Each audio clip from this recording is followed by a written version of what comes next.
அனைவருக்கும் வணக்கம். மாட்டிக்கிட்டார் ஒருத்தர் அவரை காப்பாற்றணும் கருத்தர் அப்படிங்கிற மாதிரி தான் இருந்துச்சு. நேற்று வந்து ஜோ ப்ரோட்ட வந்து தினேஷ் இன்டர்வியூ கொடுக்குறாரு. லிட்டரலாக வந்து பார்த்தீங்கன்னா அவர் கேட்ட கேள்விக்கெல்லாம் பதிலே இல்லாமல் மாட்டிக்கிட்டார் அப்படின்னு தான் சொல்லணும். 2 கேள்வி வந்து பார்த்தா தெளிவாக கேட்டார்.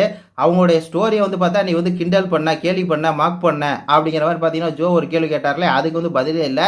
அதுக்கு வந்து பார்த்தீங்கன்னா மனுஷன் வந்து தவிக்க நான் பேச முடியாமல் தினேஷை பொறுத்தவரை என்னன்னா அந்த விஷயத்துக்கு வந்து தினேஷ் வந்து மன்னிப்பு கேட்டே ஆகணும். அவங்களுடைய ஸ்டோரி சொல்லும் போது நீ வந்து கேலி கிண்டல் பண்ணி பேசினதுக்கு கண்டிப்பாக வந்து தினேஷ் வந்து மன்னிப்பு கேட்டே ஆகணும். ரெண்டாவது பார்த்தா கரெக்டாக அந்த சுகர் மேட்ரை அதை வச்சு பார்த்தீங்கன்னா ஜோ கரெக்டாக கேள்வி கேட்டார். அதுக்கு பதிலே இல்லாமல் 5 நிமிஷம் உட்காந்து உருட்டிகிட்டு இருக்காப்புல. அது இல்லை இது இல்லை அது இல்லை இது இல்லைன்ட்டு. மற்றபடி பார்த்தீங்கன்னா பதிலே கிடையாது. ஜோ வந்து தெளிவாக கேட்குறாரு. அவங்களுடைய ஸ்டோரியை வந்து சொல்கிறாங்க. நீங்கள் எதுக்கு அதை வந்து கிண்டல் பண்ணுறீங்க? இந்த மாதிரி விஷயம் வந்து வெளியே மற்றவங்களுக்கு நடக்காதா, நடிகைக்கு மட்டும் தான் நடந்திருக்கு சொல்லி நீங்கள் எதுக்கு கேட்குறீங்க? ஃபஸ்ட்டு கேள்வியாக தான், பதிலே இல்லை, டோட்டல் வாஷ் அவுட்டு. நீ என்ன சொல்லியிருக்கணும்? மண்ணு தெரியாமல் பேசிட்டேன், நான் பேசியிருக்க கூடாது, சாரி மன்னிச்சிருங்க அப்படின்னு ஓப்பனாக கேட்டிருக்கோம். நீ நல்லவனா இருந்தா என்ன கேட்டது? என்ன சொல்கிறாரு தெரியுமா? ஆர்ஜே ப்ரோ ஒன்று சொன்னார், அர்ச்சனா வந்து ஒன்று சொன்னாங்க, அப்போ இப்படியாச்சு இப்போ இப்படியாச்சு அப்படியே வந்து பார்த்தீங்கன்னா ஓல்ட்டிக்கிட்டே இருக்கார். இந்த ஆள் போய் மாயாட்ட தானே பேசினார், மாயாட்ட தானே சொன்னார். அவங்க வந்து பார்த்தீங்கன்னா வாரம் ஒரு கண்டென்ட் கொடுக்குறாங்க. போன வாரம் ஸ்கூலை வச்சு கண்டென்ட், எஜுகேஷன் வச்சு கண்டென்ட், இந்த வாரம் அது கண்டென்ட், இந்த வாரம் இவங்க இது வெளியே மக்கள் பேசுறதுனால தான் இவங்க இது சொல்கிறாங்க. இது வெளியே பெண்களுக்கு வந்து நடக்காமையாக இருக்குது, மற்ற பெண்களுக்கு நடக்கும். நான் வந்து செக்ரட்டரியாக இருந்திருக்கேன், இந்த மாதிரி நிறைய விஷயம் வந்து வெளியே வந்து நடக்கும், இதெல்லாம் நடக்கிறது இயற்கை தான், சரிதான் அப்படிதான் வந்து கேலி கிண்டலாக பேசினவர் தான் இந்த தினேஷ்.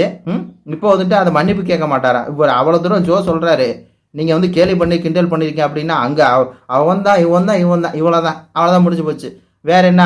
ஒரு ஜோவால் ரொம்ப இறுக்கி பிடிச்சி கேள்வி கேட்க முடியாத, அதனால இந்த ஆள் வந்து ஏதோ ஒட்டிட்டு போயிட்டாரு. மூஞ்சியெல்லாம் ஆனால் மாறிடுச்சுங்க. மூஞ்சியெல்லாம் பார்த்தீங்கன்னா அந்த செய்மெண்ட்டு அந்த ஸ்டார் டாஸ்கில் வந்து இவர் இப்படி ஆடுவார் பார்த்தீங்கன்னா நடனம், அந்த மாதிரி வந்து பார்த்தீங்கன்னா ஆட ஆரம்பிச்சிட்டாரு.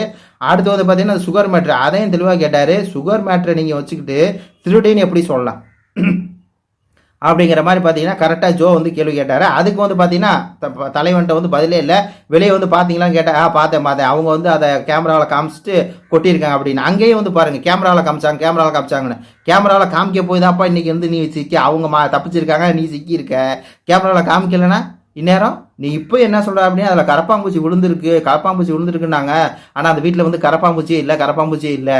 அது எப்படி வந்து அதுக்குள்ளே சக்கரை எப்படி வந்திருக்கும்? அவங்க அது நாங்கள் அதுக்கு என்ன சொல்ல வர்றேன் அப்படின்னா அதை வந்து அவங்க கொட்டியிருக்கவே கூடாது, சம்மந்தப்பட்டவங்களே வந்து இது பண்ணியிருக்கணும். நான் வந்து அப்போ அந்த கேப்டன் அந்த இதில் வந்து இருந்தேன். அப்போ கேப்டனே இல்லையே, பூமர் தினேஷ் வந்து கேப்டனே இல்லை, மணி தானே கேப்டனு. அதனால தானே மணிகிட்ட அவங்க பதில் சொல்லிருந்தாங்க. மணி கேப்டன் தானே மணிகிட்ட பதில் சொன்னாங்க. நான் ஒரு ஸ்பூன் எடுத்தேன்டா, அங்கேருந்து எடுத்துனேன், அதை வந்து பார்த்தீங்கன்னா அதில் வந்து கரப்பாம்பூச்சி இருந்துச்சு, எடுத்து கொட்டிட்டேன். அதுக்கு இந்த ஆள் என்னம்மா சொல்கிறாரு? அவரு வயிற்றுக்குள்ளே இருக்கும், வயிறை ஸ்கேன் பண்ணணும், குப்பை தொட்டியில் போய் பாரு. அதெல்லாம் கிடையாது. அவங்க வந்து பார்த்தீங்கன்னா அந்த எறும்பை எடுத்து போட்டு அவங்க தின்று குடிச்சிருப்பாங்க அப்படின்னு இங்கேயும் சொல்கிறாரு.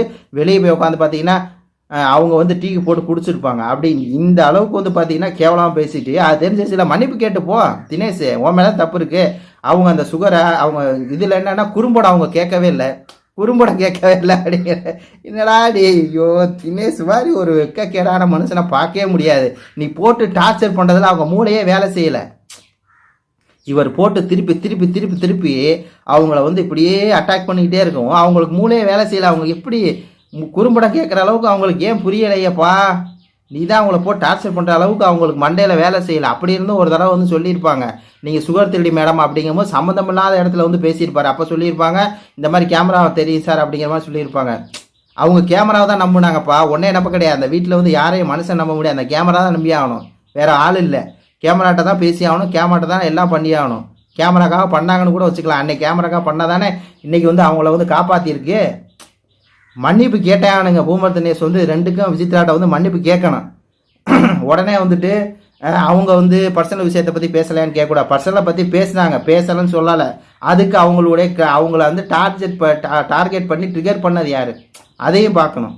அப்போ இந்த இடத்துல வந்து இந்த பூமர் தினேஷ் பண்ண இந்த 2 விஷயத்துக்கு பூமர் வந்து கண்டிப்பாக மன்னிப்பு கேட்டே ஆனோம். அதுவரை பார்த்தீங்கன்னா நம்ம விட போகிறதே இல்லை அப்படிங்கிற மாதிரி இருக்குது. நன்றி, வணக்கம்.